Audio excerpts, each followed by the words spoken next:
স্কুলে পুজোর ছুটি পড়েছে, তাই একটু নানির বাড়ি থেকে বেরিয়ে আসি।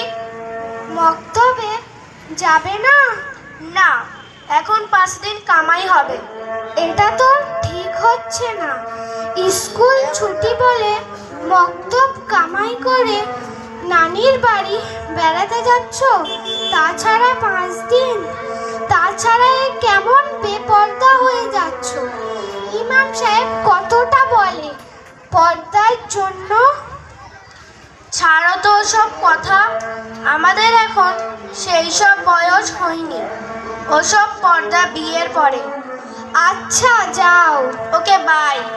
বাই বলতে নেই, সালাম দিতে হয়। আসসালামু আলাইকুম। ওয়ালাইকুম আসসালাম।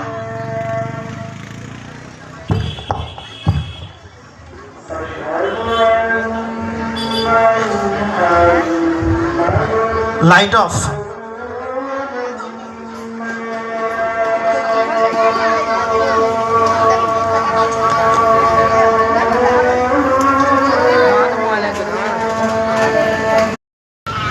आवाज नहीं आ रहा।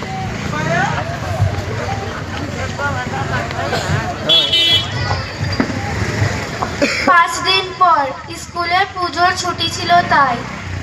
যাও, তোমার গার্জেন ডেকে আনো। আচ্ছা জুলাইকা, তুমি বলো তো হুরুফে লিন কয়টি ও কি কি? হুরুফে লিন 2টি, ওয়াও লিন ও ইয়া লিন। আচ্ছা বলো তো ওয়াও কখন লিন হয় ও ওয়াও কখন মাদ্দা হয়? ওয়াও সাকিনের ডান দিকে জবর থাকলে তখন ওয়াও লিন হয়, এবং ওয়াও সাকিনের ডান দিকে পেশ থাকলে তখন ওয়াও মাদ্দা হয়। আপা পানি খেতে যাব? হ্যাঁ যাও। এই দাঁড়াও, তোমরা কোথায় যাচ্ছ? ও বলেছো একা যাবে, তোমরা বসো। আচ্ছা ফাইমা, তুমি বলো তো নুন সাকিনের কয়টি কায়দা ও কি কি? নুন সাকিনের 4টি কায়দা। 1 নাম্বার ইজহার, 2 নাম্বার ইকফা, 3 নাম্বার ইকলাব ও 4 নাম্বার ইদগাম। আচ্ছা বলো তো ইসলামে বুনিয়াদ কয়টি ও কি কি? ইসলামের বুনিয়াদ 5টি। 1 নাম্বার সাক্ষ্য ও বিশ্বাস, 2 নাম্বার সলাত, 3 নাম্বার সিয়াম, 4 নাম্বার যাকাত, 5 নাম্বার হজ। আচ্ছা বলো তো হযরত আবু বকর সিদ্দিক রাদিয়াল্লাহু তাআলা আনহু কত খ্রিস্টাব্দে জন্মগ্রহণ করেন? 573 খ্রিস্টাব্দে জন্মগ্রহণ করেন। আচ্ছা বলো তো হযরত আবু বকর সিদ্দিক রাদিয়াল্লাহু তাআলা আনহুর বাল্য নাম কি? আব্দুল্লাহ। আচ্ছা বলো তো তার পিতার নাম কি? আবু কুহাফা।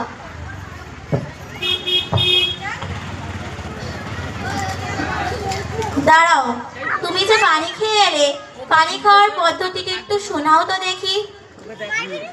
1 নাম্বার বিসমিল্লাহ বলে পানি খেতে হবে, 2 নাম্বার বসে পানি খেতে হবে, 3 নাম্বার দেখে পানি খেতে হবে, 4 নাম্বার 3 নিঃশ্বাসে পানি পান করতে হবে, 5 নাম্বার ডান হাত দিয়ে পানি পান করতে হবে, 6 নাম্বার পানি খাওয়ার শেষে আলহামদুলিল্লাহ বলতে হবে।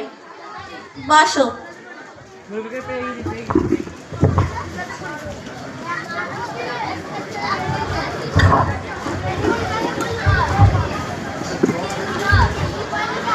আসসালামু আলাইকুম ওয়া রাহমাতুল্লাহি ওয়া বারাকাতুহু। ওয়ালাইকুম আসসালাম ওয়া রাহমাতুল্লাহি ওয়া বারাকাতুহু। হ্যাঁ বলুন, আপনি কি সাদিয়ার গার্জেন? হ্যাঁ, আমি ওর গার্জেন। সাদিয়া তো কামাই করে কেন? তাছাড়াও মক্তবের সময় পার করে মক্তবে আসে। ওই কিছুদিন স্কুলের ছুটি ছিল, তাই নানির বাড়ি গিয়েছিল। ও, তার মানে স্কুল কামাই না হোক, তাই তো? কিন্তু মক্তব কামাই হলেও চলবে। দেখুন, আমাদেরও অনেক কাজ থাকে, একটু চাই ঘুরতে যাওয়ার ইচ্ছে হলেও যেতে পারি না মক্তবের জন্য। আর আপনারা মক্তবের পড়াকে হেলাই দিচ্ছেন।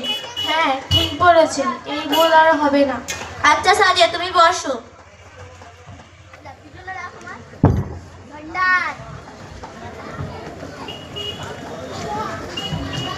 আচ্ছা, আজকে তবে এত দূরই রইলো, কালকে তোমরা সবাই ঠিক টাইমে চলে আসবে। আসসালামু আলাইকুম ওয়া রাহমাতুল্লাহি ওয়া বারাকাতুহু।